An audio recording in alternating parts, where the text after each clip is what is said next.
Bienvenue dans cette vidéo qui présente le principe de fonctionnement d'un clavier. Nous utiliserons également la CAO Proteus pour concevoir le circuit d'un pavé numérique.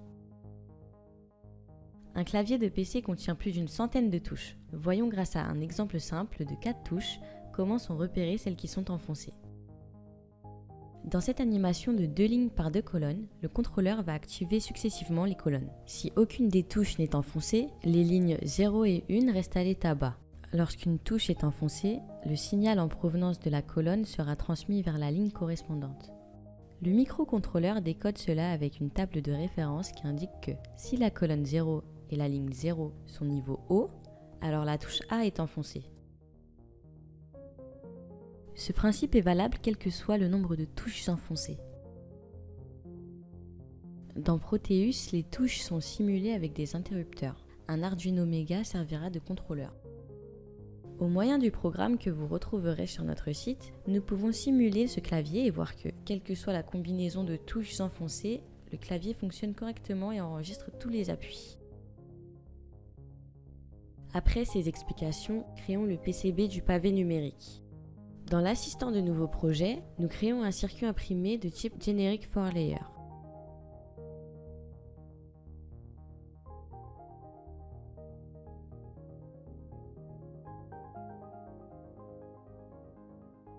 Pour toutes les touches, prenons le composant CheriMX que nous importons depuis le site Samaxis. Samaxis et Snapeda fournissent des bibliothèques de composants qu'il est possible d'importer dans Proteus. Dans la fenêtre Composants, entrez le début de la référence, ici MX1A, et choisissez Samaxis dans le pied de page. Nous aurons aussi besoin de diodes montées en surface et de résistance.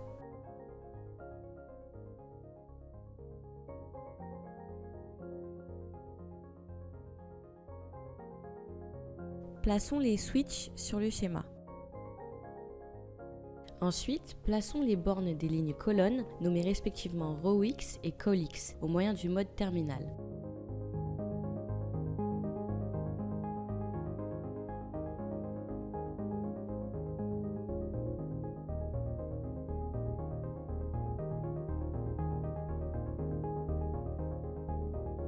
Enfin, ajoutons les diodes à la sortie de chaque switch avec la cathode qui pointe vers les labels des lignes.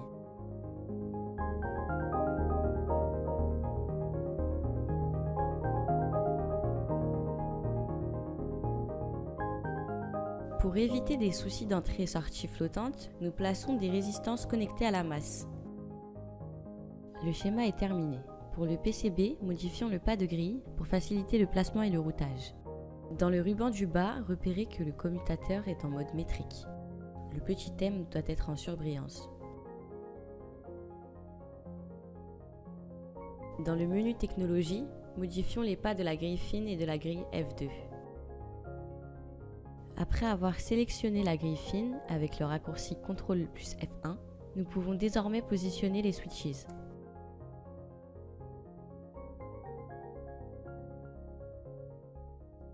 Un pavé numérique a un arrangement central de 3x4 avec les touches double plus, entrée, 0 disposées sur les côtés.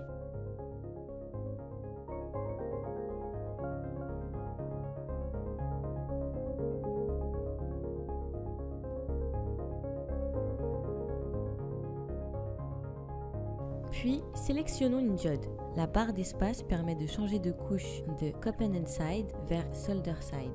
Nous mettons les composants au dos de la carte. Les diodes sont mises dans le coin gauche de chaque switch sans croiser les 2 lignes de chevelu de couleur verte. Il reste à placer les résistances avant de router la carte.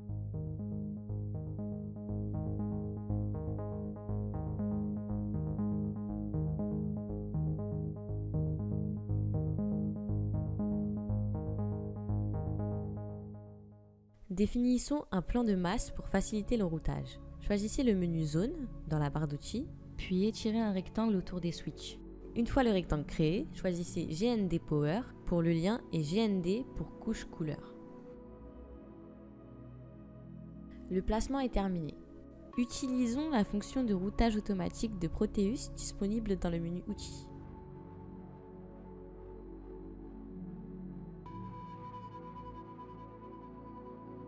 Nous avons réalisé le PCB d'un pavé numérique. Si nous ajoutions un microcontrôleur, ce PCB deviendrait fonctionnel pour l'utilisation sur un PC ou un autre système.